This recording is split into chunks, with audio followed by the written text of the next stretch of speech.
सवाल खैर दोस्तों, मैं हूं आदिल खान आज़ाद। आज है 2 दिसंबर 2025 और आप देख रहे हैं आज़ाद बुल इंडिया पर मिडिल ईस्ट मॉर्निंग न्यूज। इस शो में आज आपको दिखाएंगे साउथ सूडान में हुई एयर स्ट्राइक में 40 से ज्यादा लोगों की मौत। ईरान ने न्यूक्लियर एग्जीबिशन में दिखाया दुश्मन को अपना दम। डोनाल्ड ट्रंप ने अल-शरा की मोहब्बत में नेतन्याहू को दिखाई उसकी हैसियत। हमास बोला गजा में आ रही मदद तिनके के बराबर, सर्दी से पहले बड़ी एड की जरूरत। दुनिया भर में हथियारों की रिकॉर्ड बिक्री से मालामाल हुए अमन के सो कॉल्ड मसीहा मुल्क। और ब्रिटिश स्पेशल फोर्सेस पर बेगुनाह अफगान सिविलियंस को जानबूझकर कत्ल करने के इल्जाम से मचा कोहराम। शुरुआत करते हैं इस शो की सूडान की खबर से। साउथ सूडान के कोमो गांव में एक एयर स्ट्राइक में कम से कम 40 लोग मारे गए। ये बात मंडे को उन दो लोगों ने बताई जो इन 40 लोगों को दफन करने की रस्मों के दौरान शामिल थे। आरएसएफ और उसके एलाय एसपीएलएमएन यानी अब्दुल अजीज अल हिलू के ग्रुप ने यह कहा है कि सूडानी आर्मी ने गांव पर हमला किया। इमरजेंसी लॉयर्स नाम के ह्यूमन राइट्स ग्रुप ने भी ये कहा है कि ये आर्मी की ही एयर स्ट्राइक थी जो एक नर्सिंग स्कूल पर की गई थी जिसमें दर्जनों स्टूडेंट मारे गए। खबर ईरान से। ईरान की एटॉमिक एनर्जी ऑर्गेनाइजेशन यानी AEOI के चीफ मोहम्मद इस्लामी ने कहा है कि दुश्मन मुल्कों ने ईरान की न्यूक्लियर इंडस्ट्री के बारे में एक जालिमाना और झूठा नैरेटिव खड़ा किया है। न्यूक्लियर अचीवमेंट्स की एग्जीबिशन के दौरे के दौरान इस्लामी ने कहा कि इन अचीवमेंट्स को हमेशा पब्लिक में शो करने का मकसद यही है कि दुश्मनों की प्रोपेगेंडा मशीन को जवाब दिया जाए। यानी उन्होंने अपनी न्यूक्लियर कैपेबिलिटी से जो कुछ भी शाहकार बनाए उसे इस नुमाइश में, इस एग्जीबिशन में दिखाया जा रहा था। वहीं इस्लामी ने यह बयान दिया। इस्लामी ने कहा कि सालों से ईरान के न्यूक्लियर प्रोग्राम पर बेबुनियाद इल्ज़ाम लगाए जा रहे हैं और इन्हीं को तोड़ने का सबसे अच्छा तरीका है काम दिखाओ, प्रूफ दिखाओ, ताकि दुनिया को पता चले कि ईरान का प्रोग्राम पूरी तरह से पीसफुल है। यानी एक तरह से इस नुमाइश के जरिए दुनिया को ईरान ये सफाई दे रहा है कि देख लो, हम अपने न्यूक्लियर प्रोग्राम के जरिए ये काम की चीजें बना रहे हैं, कोई न्यूक्लियर बम नहीं बना रहे। इस्लामी ने बताया कि AEOI की प्रायोरिटीज में पानी की किल्लत, मिट्टी की खराबी, एग्रीकल्चर में कीड़ों का असर, फूड सिक्योरिटी और एनर्जी सप्लाई जैसे बड़े मुद्दे शामिल हैं। हम इन्हीं को लेकर अपने प्रोग्राम का दायरा बढ़ा रहे हैं। इस्लामी ने कहा कि दुश्मन नहीं चाहता कि ईरान न्यूक्लियर फील्ड में आगे बढ़े, लेकिन तमाम रुकावटों के बावजूद हम इस मैदान के फ्रंट लाइन पर खड़े हैं। ईरानी आर्मी के deputy commander rear admiral Habibullah Sayyari ने कहा है कि मुल्क ने पहला सोफिस्टिकेटेड जामरान डिस्ट्रॉयर शिप खुद बनाया है जो ईरान की सेल्फ सफिशिएंसी यानी आत्मनिर्भरता और तरक्की का सिंबल है, प्रतीक है, उसकी एक यूं कही कि एग्जाम्पल है। तेहरान में एक प्रोग्राम के दौरान सैयारी ने कहा कि मिलिट्री इक्विपमेंट को अपने दम पर बनाने का आइडिया इमाम खुमैनी ने ईरान इराक जंग के दौर में दिया था कि भाई अपना सब कुछ बनाना है। उन्होंने बताया कि जामरान डिस्ट्रॉयर पूरी तरह से, ये जो समुद्री जहाज होते हैं, जंगी जहाज, उसको डिस्ट्रॉयर कहते हैं, तो जामरान नाम का जो डिस्ट्रॉयर है वो पूरी तरह से ईरान के एक्सपर्ट इंजीनियर्स ने डिज़ाइन किया और प्रोड्यूस किया है और ये ईरान की इंडस्ट्रियल तरक्की की एक बड़ी मिसाल है। अमेरिकी प्रेसिडेंट डोनाल्ड ट्रंप ने पीर को मंडे को इसराइल को सख्त वार्निंग देते हुए कहा कि सीरिया और उसकी नई लीडरशिप को डिस्टर्ब करने की किसी भी कोशिश को वो बर्दाश्त नहीं करेंगे। नई लीडरशिप मीन अहमद अल-शरा। ट्रंप ने ट्रुथ सोशल पर नेतन्याहू को उसकी हैसियत दिखाते हुए लिखा, सुनिएगा क्या लिखा। इसराइल को सीरिया के साथ मजबूत और सच्ची बातचीत रखनी चाहिए और ऐसा कुछ नहीं होना चाहिए जो सीरिया के एक तरक्की पसंद मुल्क बनने की राह में रुकावट बने। यह नेतन्याहू को पैगाम था। ट्रंप के पोस्ट के कुछ देर बाद ही नेतन्याहू के दफ्तर ने बताया कि उसकी और ट्रंप की फोन पर बात हुई। इसकी बात हम आगे भी कर लेंगे। ट्रंप ने साफ कहा है कि वो सीरिया के प्रेसिडेंट अहमद अल-शरा से बेहद मुतमईन है। हम पूरी तरीके से संतुष्ट हैं। क्या कमाल का बंदा है, हमारे हिसाब से काम कर रहा है।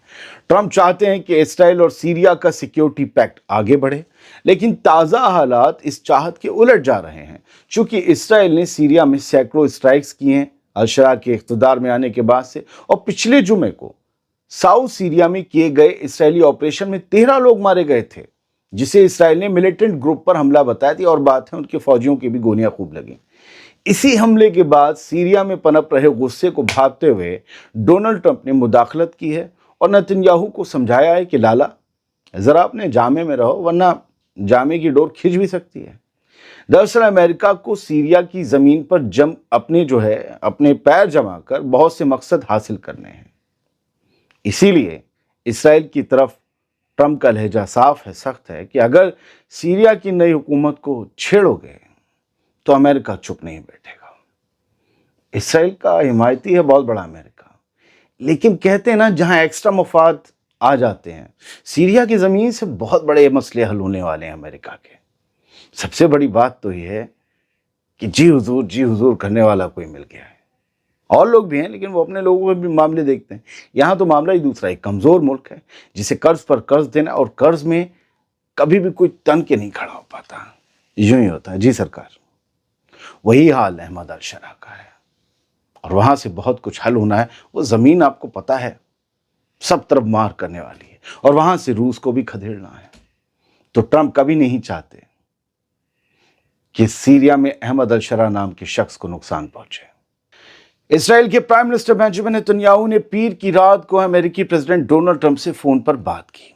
ये कॉल उस वक्त आई जब ट्रंप ने इसराइल को सीरिया में हालात ना बिगाड़ने की वार्निंग दी थी।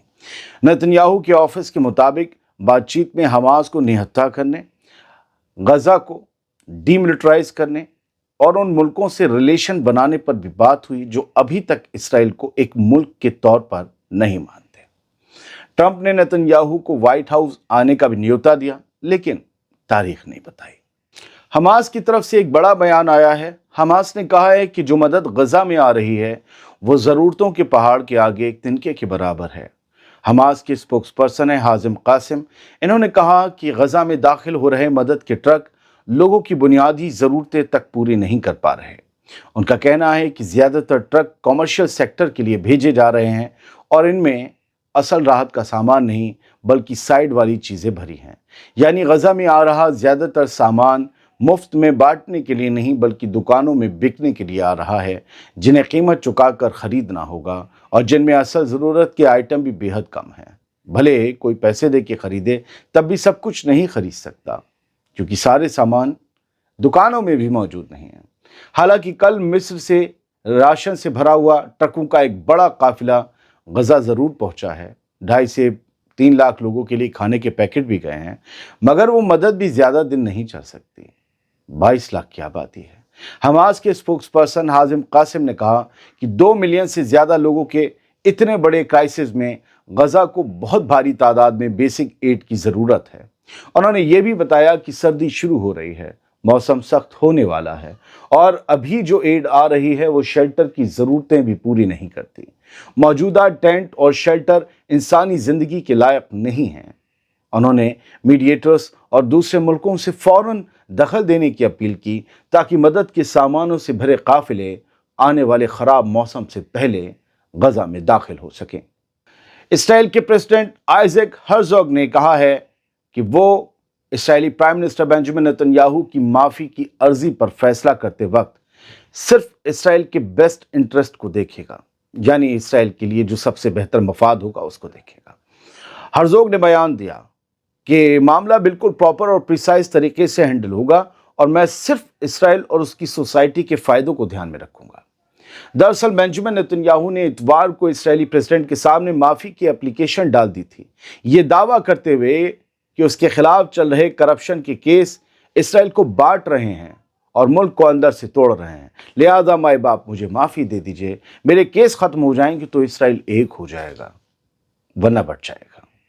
कैसी कैसी दलीलें सियासत में दी जाती हैं जेल से बचने के लिए। खासकर दुनिया भर में अमन का मसीहा बनने वालों ने, अमन का ढिंढोरा पीटने वालों ने अमन को तबाह करने वाले हथियारों की बिक्री से रिकॉर्ड कमाई की है। क्या बदसूरती है। ग्लोबल आर्म्स सेल 2024 में रिकॉर्ड लेवल पर पहुंच गई। 2025 अभी खत्म नहीं हुआ तो रिपोर्ट बनी नहीं। सिप्री की नई रिपोर्ट के मुताबिक दुनिया की टॉप 100 डिफेंस कंपनियों ने पिछले साल $679 अरब का कारोबार किया। یہ پہلے سے قریب 6% کی بڑھوتری ہے اور 2018 کے بعد سب سے تیز گروتھ ہے۔ امریکہ اور یورپ کی ملٹری فرمیں اس اچھال میں سب سے آگے رہیں۔ امریکہ اور یورپ نے ہتھیار بیچنے میں سب سے موٹا منافع کمایا، جو سب سے زیادہ امن کی باتیں کرتے ہیں۔ امریکی کمپنیوں نے اکیلے 334 ارب ڈالر کے ہتھیاروں کی بکری درج کی، جبکہ F-35 فائٹر جیٹ اور کولمبیا کلاس سب مرین جیسے بڑے پروجیکٹس میں دیری اور پروڈکشن کی پریشانیاں لگاتار چل رہی تھیں۔ اگر یہ پریشانیاں نہ ہوتی تو منافع نہ جانے اور کتنا زیادہ ہوتا۔ دنیا بھر میں بڑھتے تناؤ اور ملٹری ماڈرنائزیشن کی ریس نے ہتھیاروں کا یہ بازار اور بھی گرم کر دیا ہے۔ یاد رکھیے گا، جنگ ایک بزنس ہے۔ جب بھی جنگ چلتی رہیں گی، بزنس ہوتا رہے گا ہتھیار بیچنے والوں کا۔ اور پتہ کر لیجئے گوگل کر کے کہ سب سے زیادہ ہتھیار بیچنے والے ملک کون سے ہیں اور سب سے زیادہ منافع کمانے والے تو ہم نے آپ کو بتائی تھی۔ تو جنگ بزنس ہے، یاد رکھیے گا۔ مظلوموں کا خون وون یہ سب بات کی بات ہے، پہلے بزنس۔ برٹین کی اسپیشل فورسز پر ایک بڑا اور گھناؤنا خلاصہ ہوا ہے، جس کے مطابق افغانستان وار کے دوران برٹش فوجیوں نے بے گناہ افغانی سویلینز کو جان بوجھ کر قتل کیا اور پھر اس کی شکایت بھی دبا دی گئی۔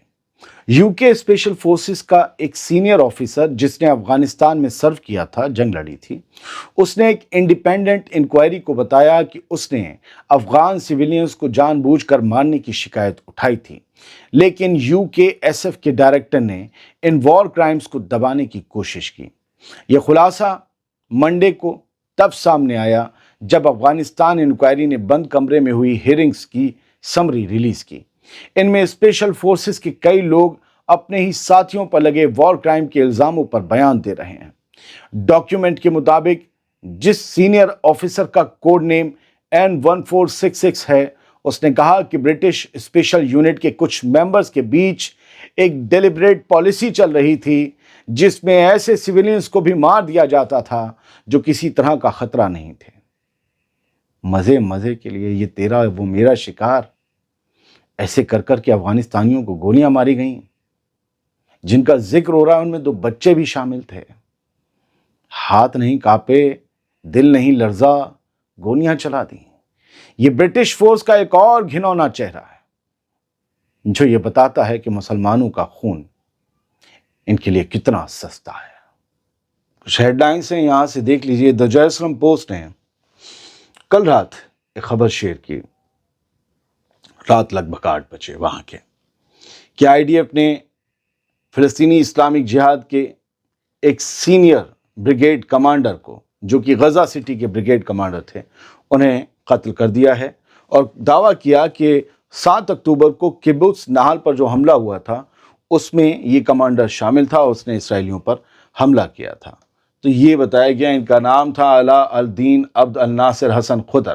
یہ نخبہ کمانڈر بتائے جاتے ہیں اور اسلامک جہاد کے لیے سٹی بریگیڈ جو ہے اس کی اسلامک جہاد کی، اس کے لیے بتایا جاتا ہے کہ کام کرتے تھے۔ خیر، ایک ہیڈ لائن ہے، سعودی عرب اور روس کے بیچ تعلقات اتنے وسیع ہو چکے ہیں کہ اب سعودی عرب اور روس نے آپسی ویزا چھوٹ سمجھوتے پر دستخط کر دیے ہیں۔ یعنی اب دونوں کے جو سویلینس ہیں جب جائیں گے، خاص طور سے ٹورزم کے لیے یا بزنس کے لیے یا فیملی ٹرپس کے لیے، انہیں فری ویزا انٹری ملے گی۔ اب انہیں کوئی ویزا نہیں لینا پڑے گا، نہ سعودیوں کو روس میں، نہ روسیوں کو سعودی میں۔ تو یہ ان دونوں کے بیچ تعلقات وسیع ہو رہے ہیں۔ ایک ہیڈ لائن یہ ہے کہ ترکی اور ایران کے، میں 2 دن سے بتا رہا ہوں، تعلقات بہت اچھے ہو رہے ہیں۔ بہت سے لوگ ہیں جو دونوں کے خلاف زہر اگلتے ہیں، انہیں دونوں ہی پسند نہیں ہیں قریب آتے ہوئے، لیکن ایران کو ترکی کی ضرورت ہے، ترکی کو ایران کی ضرورت ہے۔ ترکی کے پریزیڈنٹ ایردوغان جو ہیں وہ بہت جلدی تہران آنے والے ہیں، یہ ایران کی فارن منسٹری کے اسپوکس پرسن نے بتایا ہے۔ کل ہی ایران کے فارن منسٹر تہران میں موجود تھے۔ اب رجب طیب ایردوغان جب آئیں گے تو ایران میں ان کا بڑا دھوم دھام سے استقبال ہوگا، سلامی دی جائے گی، ہو سکتا ہے توپ چلے، لال قالین بچھے، جو بھی ہے یہ سب ہوگا، اور یہ دونوں ممالک کے بیچ اور قریب آنے کی نشانی ہے۔ ہندی کی کچھ ہیڈ لائن، لیکن انٹرنیشنل۔ عمران خان کے سپورٹ میں دھرنے سے پاکستان سرکار ناراض ہے کہ کیوں یہ سٹ ان ہو رہا ہے، کیوں پروٹیسٹ ہو رہے ہیں، اور یہ بتایا گیا ہے کہ خیبر پختونخوا کی جو حکومت ہے وہ خطرے میں ہے اور پاکستان حکومت کا یہ الزام ہے کہ خیبر پختونخوا میں سسٹم، لا اینڈ آرڈر پوری طریقے سے چرمرا گیا ہے اور جو وہاں کے چیف منسٹر ہیں وہ حکومت اور نظام کو سنبھال نہیں پا رہے ہیں اور وہاں پر پریزیڈنٹ رول لگانے کی تیاری چل رہی ہے۔ عمران خان کے سپورٹ میں بہت اتھل پتھل پاکستان میں مچی ہے۔ ابھی دیکھیے اور سیاست میں کتنی کلا بازیاں کھائی جاتی ہیں۔ ترکی کے بعد سعودی عرب میں بھی طالبان اور پاکستان کے بیچ جو سمجھوتے کی بات چیت ہونی تھی یا ہوئی، وہ فیل ہو گئی ہے۔ ٹی ٹی پی کا جو مسئلہ ہے اس کا کوئی راستہ نہیں نکل سکا۔ 1.5 مہینے میں یہ تیسری بیٹھک ہے جو ناکامیاب رہی ہے اور ٹینشن افغانستان اور پاکستان کے درمیان ہر گزرتے دن کے ساتھ بڑھتی جا رہی ہیں۔ یہ نہیں کچھ خبریں، امید یہ کرتے ہیں کہ صاف گوئی سے آپ کے سامنے رکھ دیں، آپ کو پسند آئے ہوں گے۔ سلامت رہیے، خوش رہیے۔